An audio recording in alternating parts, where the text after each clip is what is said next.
Umaga ng Disyembre nang maglayag ang Vapor Tabo patungong Laguna, sakay ang napakaraming pasahero habang binabagtas ang paliku-likong Ilog Pasig. May tuturing nang ang barko na lahing Pilipino ang Vapor Tabo o mas kilala sa tawag na daong ng pamahalaan dahil pinamunuan ang mga revendos at ilustresmos.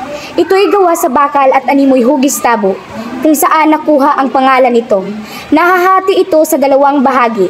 Sa itaas ay ang kubyerta at dito matatagpuan ang manlalakbay na nakasuot Europeo, mga praile at mga kawani ng pribadong tanggapan na nanabako habang tumitingin sa tanawin.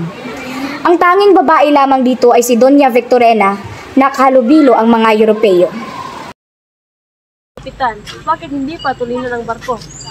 Sasadsad tayo sa Victorina, Doña Victorina. Kaya suba siya si tubig kasi laman yung tao. Kanang nga tulay, ibahin natin na gano'n natin yung butang. Ang lunas ay napakadali. Humukay ng kanal sa Manila. Magbukas ng bagong ilog at tabunan ng Ilog Pasig. Sa panukalang ito, maraming pera ang magugol Ginoong Simon at masira ang mga kabayanan. Pwes, sumira. Gamitan mga bilanggo at bihag upang walang perang gugubulin sa paggawa. Kung hindi sapat, ang taong bayan ang sapilitang paggawain. Sa ganyang paraan, nayari ang malalaking piramid ng Ehipto, ang lawang Mieres at ang Coliseo ng Roma. Ngunit maaaring magbunga iyan ng himagsikan. Nag-alsa na ba kahit minsan ang bayang Ehipto? Pero hindi na kayo kaharap ng mga taga-Ehipto. Ang lupain ito'y maraming beses nang naghimagsik dahil sa sapilitang paggawa. Ang pulong ito hindi na muli maghihimagsik. At kayo, Padre Salvi, anong silbi niyo mga praile kung maghihimagsik ang bayan? At huwag niyong banggitin ang mga pangatwirang pawang kasinungalingan lamang. Isang napakawalang utang na loob at talakayin ang mga bagay na ito. Sa vapor pa naman, naghanap ako ng isang tunay na panukalang matipid at kapakipakinabang upang linisin ang lawa sa Laguna. At maaari bang malaman kung ano iyan? Maaari ko bang isulat ang tungkol sa bagay na iyan? Pero doon, kustodyo, kung ang lahat ay mag-aalaga ng pato, darami ang mga kalot. Mabuti pa'y matabunan ang lawa kaysa darami ang nakagiring balot. Sa ilalim ng kubyerta. Dumako naman tayo sa ilalim ng kubyerta kung saan iba't ibang tagpo ang masasaksihan gawa ng nandito ang karamihan ng mga pasahero. Sila ay nakaupo sa mga bangko at bangkitong kahoy katabi ang mga maleta, bakol at tampipi. 2 hakbang mula sa mainit na makina. Tinitiyak kong hindi maisa sa katuparan ang Akademya ng Wikang Kastila. Maisa sa katuparan po, Kapitan Basilio. Hinihintay na lamang namin ang pahintulot. Binigyan na namin ng 2 kabayo si Padre Elena. Nangako siya sa amin na makikipagkita siya sa general.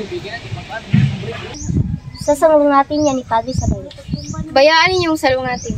Kaya nga narito iyan sa vapor para makipagkita sa general na nasa Los Baños. Pagkakuha man kayo ng pahintulot, ngunit saan kayo kukuha ng perang gugugulin? Meron na po. Aambag ang bawat estudyante. At sino naman ang magtuturo? Si Makaraig ay nag-alok ng isa sa kanya mga bahay. Kung sa bagay, hindi masama ang panukala na iyan. Ngayon, hindi na magpaaralan ang Latin. Ang pag-aaralan naman ang wikang Kastila. Diyan natin makikita na tayo lumalakad na paurong. Yung mga tao sa una, Basilio, kapag nagmungkahi ka ng isang bagay, iniisip nila ay balakid sa halip na kabutihan. Nais lang makuha ang lahat ng bagay na parang isang bola ng bilyar, makinis at maguloy.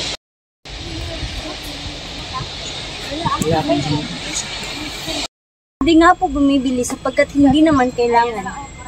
Wala akong masamang ibig sabihin. Mabuti pa samahin ako uminom ng serbesa. Salamat po, ngunit hindi po kami umiinom ng serbesa. Ayon kay Padre Camora, ang pag-iinom ng maraming tubig ay sanhin ng kawalan ng sigla ng mga tao. Sabihin niyo kay Padre Camora na makabuti sa kanya ang pag-inom ng tubig sa halip ng serbesa upang makaiwas ng kismes ng mga relihiyoso.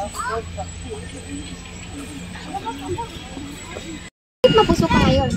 Ewan ko, para akong matatakot sa taong iyan. Hindi mo ba siya kilala? Siya ang tagapayo ng Kapitan General. Totoo? Yan ang naririnig ko sa tuwing pinupuri siya ng mga tao sa harap. At kapag nakatalikod, siya ay minumura.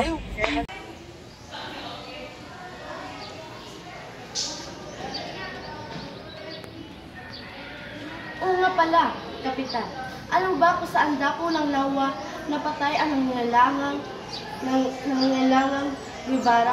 Nabara or Ibarra? Siya nga. Saan nga ba dito, Kapitan? Ang may naiwang bakas dito sa tubig? Tumingin kayo sa dakong roon.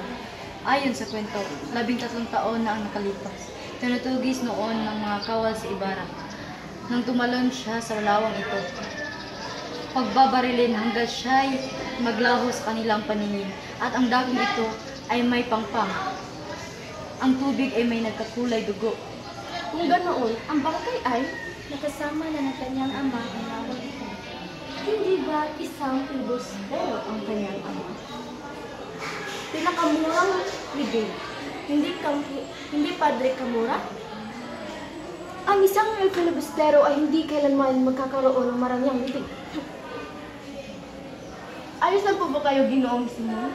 Parang namumutla mo yata po kayo? Oo, ayos lang ako. Meron akong magandang ibabalita sa iyong mga anak. Po, iyon, Ama. Sa masagana ang ating mga anak, naibili ko to sa mataas na halaga. Talaga po, Ama? Magandang balita yan, Ama. Naalala niyo po ba si Basilio? Naroon po siya ngayon sa Manila at nag-aaral. Balita ko na pagkagaling niya sa klase. Sa isang taon ay magtutungo ka na rin sa Maynila. Makapag-aral ka na rin tulad ng ibang dalaga sa bayan. Opo, Ingkong. Masayang-masaya po ako sa ibinalita ni Ama. Hindi na po ako makapaghintay pa.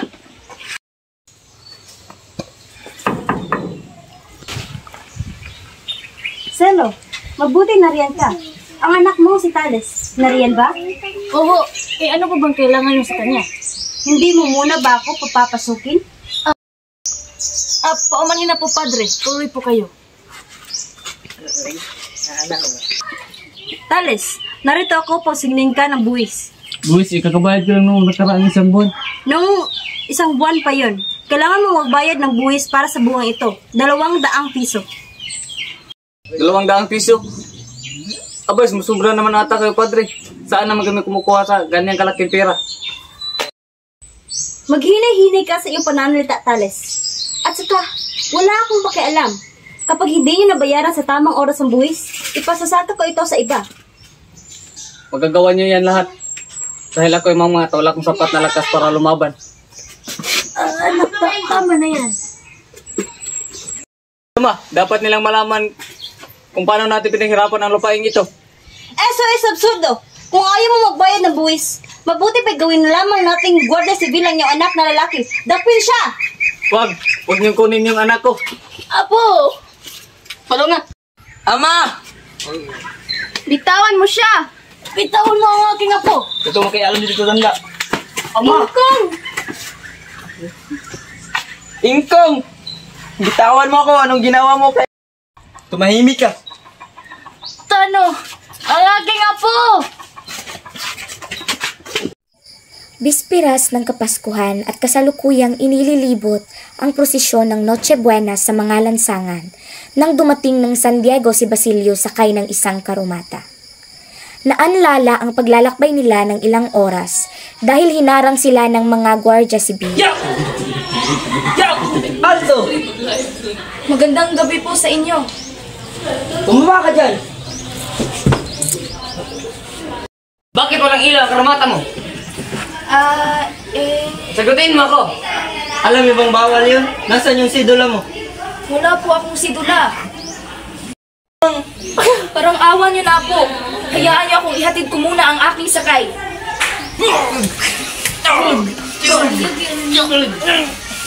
Paano?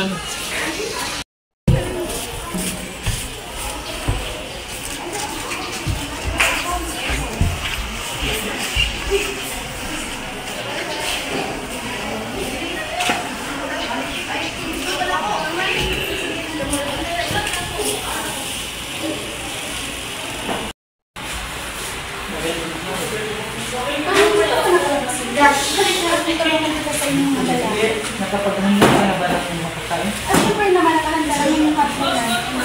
Papa.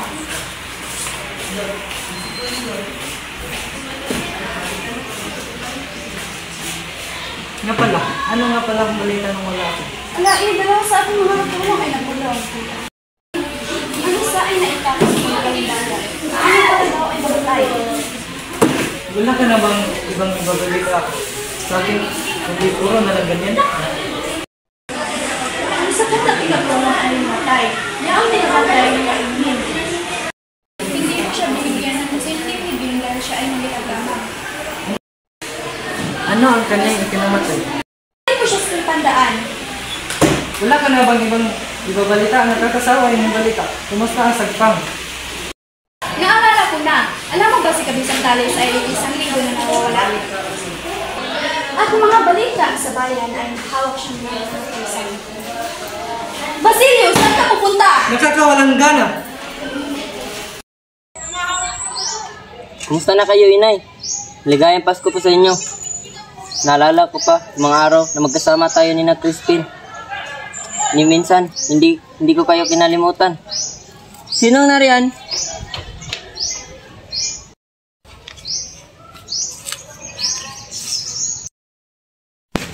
Anong ibig sabihin ito? Napapanggap lang si Ginoo Ibarra bilang si Simon. Pero bakit? Paano? Tanda-tanda ako pa noon. Dalawa silang lalaki. Ang isa ay ang bangkay na sinunog na may dalawang tama na baril. At ang isa ay siyang tumulong na ilibing si ina. Kung ganun, sino si Ginoong Ibarra sa kanilang dalawa? At sino mag-aala sa si Simon? Sino na yan? Sumugot ka! Maaari ko ba kayong tulungan, Ginoo? Ikaw? 3 taon na ang nakakaraan nang tulungan niyo akong ilibing si ina. Hayaan niyo naman ako makapagpasalamat sa inyo. Bakit? Sino ba ako sa iyong palagay? Isa kang dakila. Maraming nag-aakalang patay ka na. Maskin ako ay nalungkot sa balita. Pero ito ka ngayon, nasa aking harapan. Ngayong alam mo na ang aking mga lihim. Maging sagabal ka na sa aking mga plano. Hindi ako papayag na sirain mo ang aking mga plano. Kaya kitang patayin ngayon at walang ni isa man ang makakaalam. At isipin nilang ang mga tulisan ang gumagawa sa inyo. Pero hayaan pa rin kitang mabuhay. Alam kong naghirap ka rin katulad ko. At alam kong marami ka pang utang na dapat singilin. Pareho tayo nananais. Bakit hindi tayo magtulungan? Pero Ginoong Simon, ang hirap kasi sa inyong mga kabataan. Wala kayong ginawa kundi purihin ang mga Kastila. Masyado kayong mapangarapin. Akala ng ibang makuha nyo ang pantay na pagtrato ng inyong inasam? gusto lang namin magkaisa tayong lahat. Isang kahangalan. Kay dali ninyong malinlang ng kanilang matatamis na pangako. Kailan may hindi magiging pambansang wika ang wikang Kastila. Habang ang ng bayan ng ating sariling wika ay may sarili din itong pag-iisip. Basilio, kailangan ko ang iyong tulong. Gamitin mo ang iyong talino at lakas upang maituwid ay nagmamalis ng landas. Salamat sa iyong pagtitiwala, Ginoong Simon. Ngunit ang nais ko lamang po ay maging isang doktor. Kinalimutan mo na ba ang nangyari sa iyong ina at kapatid? Ni minsan, hindi ko sila kinalimutan. Ngunit wala akong magagawa. Wala akong pera. Wala akong pangalan. Tutulungan kita. Bakit? Kung sakaling magiganti ako sa kanila, mabubuhay ba sila? Marami lamang tao ang madadamay. Isipin mo, kapag tuloy ang planong ito, mabibigyan ng katarungan ang pagkamatay ng iyong pamilya. Pero gusto ko lamang magkaroon ng tahimik na buhay. Hindi ba pwedeng ipaubaya na lang natin sa nakakataas ang suliranin nito? Ang pagpapaubaya ay isang karugan. Walang maalipin kung walang magpapaalipin. Bakit? Sa tingin mo, kapag nagkaroon ka ng sariling pamilya at tahimik na buhay, masasabi mo bang tuluyan ka ng malaya? Nasa sa iyo ang desisyon kung anong gagawin mo sa lihim ko. Ngunit, kapag nagbago ang isip, bukas lagi ang tahanan ko. Maraming salamat sa inyong paunlak, Ginoong Simon. Mauna na po ako. Huli, pwede ka na magsimula bukas. Pero Pasko po bukas. Kung ganoon, ibalik mo na lang yung perang pinahiram ko sa'yo. Sige po, pupunta ulit ako dito bukas.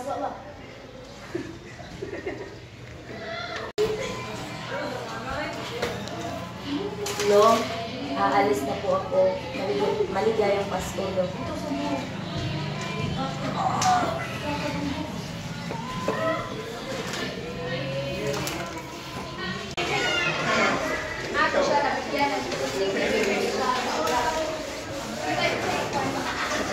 Talaga?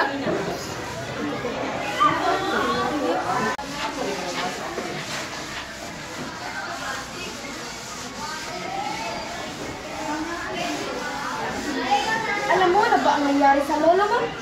Oh, bakit? Ano po bang nangyari kay Ingkong? May nangyari po ba masama sa kanya? Alam mo kung madalas pinaparata sa atin ang ating Diyos kung mga ganito ba upang malaman natin na tayo makasalanan. Ano po bang ibig kong sabihin? Hindi ko po kayo maintindihan. Akalain mo isang dalagang malapit na ikasal, hindi ka marunong magkasal. Napakalaking kasalanan at kahihiyan yun, di ba? Hindi?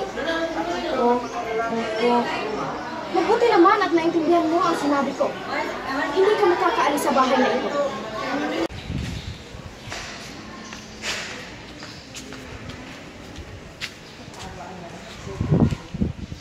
Mayroon akong ibinibintang mga antigong alahas.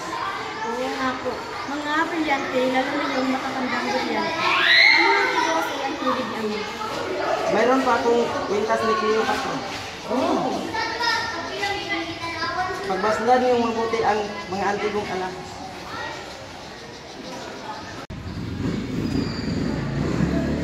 Magkano ito pinagbili mo, Ginoong Simon?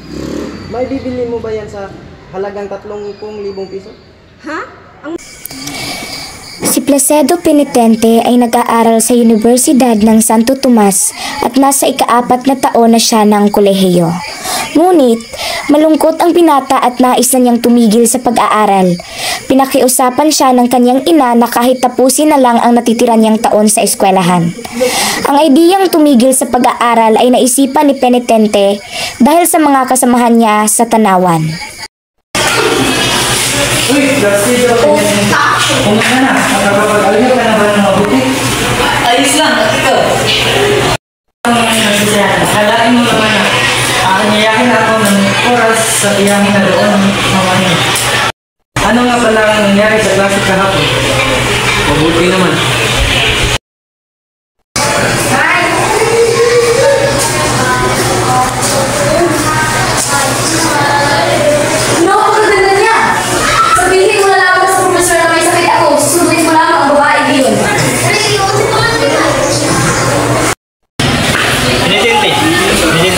Magdaan mo rin ang kasulatan ito. Turang din.